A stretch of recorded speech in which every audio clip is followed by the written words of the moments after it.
Hi, I'm Sam here at Rick Jones Pianos with a Kawai upright, a model CX-21, built in Hamamatsu, Japan in 1993.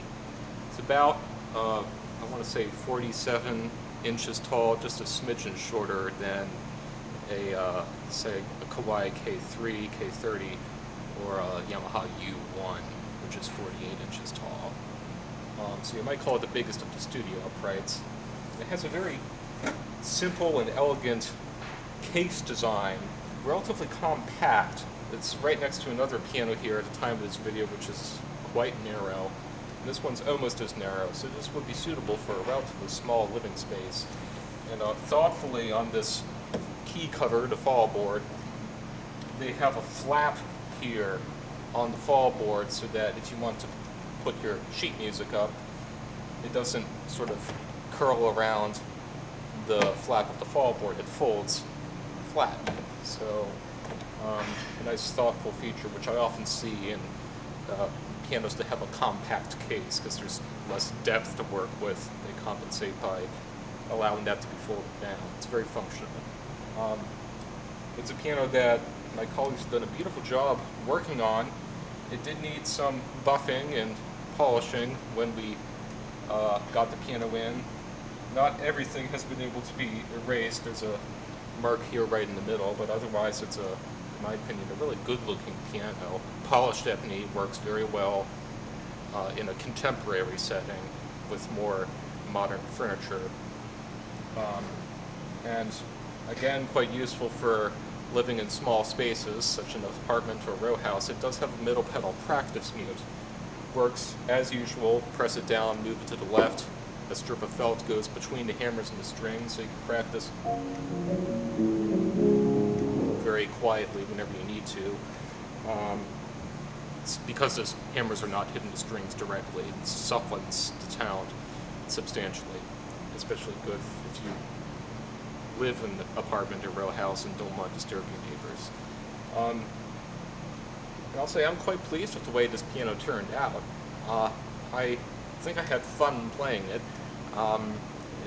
Kawais are known for more of a rounded sound, which is oftentimes mellow, and a touch which is sometimes firm. Definitely firmer than I'm used to. I prefer a light touch myself.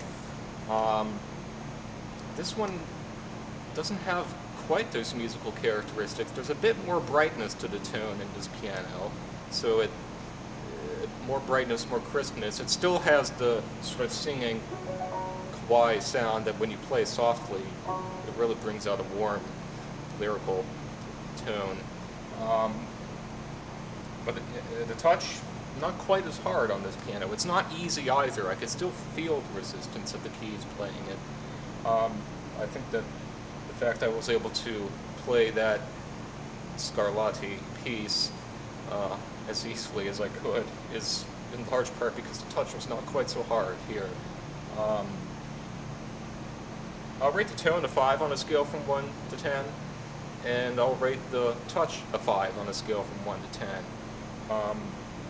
Brighter than the average Kawai means it turns out to be pretty neutral on a scale from 1 to 10, from mellow to bright. And as I mentioned, it still has that rounded sort of sweetness if you play it softly, and it's very responsive to that soft playing too. It's a very subtle and responsive touch. And the touch being less firm than the average Kawai works out to be neutral again on a scale from 1 to 10, from light to firm. It's not an easy touch, but it's not too hard either.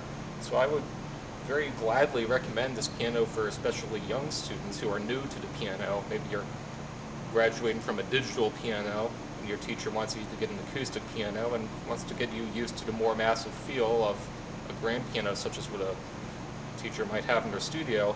But you don't want someone who's young and still with small hands growing. You don't want them to be overwhelmed at first. So this one, being pretty neutral, I think would be a good place to start, in my opinion. And I generally recommend a 5 from the 5 tone and touch for people who otherwise don't have a whole lot of experience with pianos and maybe don't know exactly what they're looking for, I like to recommend something right in the middle, tonally and touch-wise, so you can maybe more easily get used to something that's different in the future, rather than get used to something that's more extreme now and then be rather taken aback if you have to play on a piano that's the other extreme. So this is a nice in-the-middle piano, musically. And of course, like everything else we sell, 10-year warranty, all parts and labor on this piano, along with a 100% lifetime trade-up guarantee. Just ensure, please, that you have it tuned twice a year by a professional technician, and that you keep it away from extremes of humidity. Moderate and stable relative humidity in the environment of your home is important for making sure that the piano, especially its wooden components, do not crack over time and the piano doesn't fall apart. And we would ask this of any piano, no matter what the brand name or size or quality level. It's important for every piano. And if you take good care of the piano, like I said, you can trade in whenever you want for precisely this instrument sales price. It's what we mean by a 100% lifetime trade-up guarantee.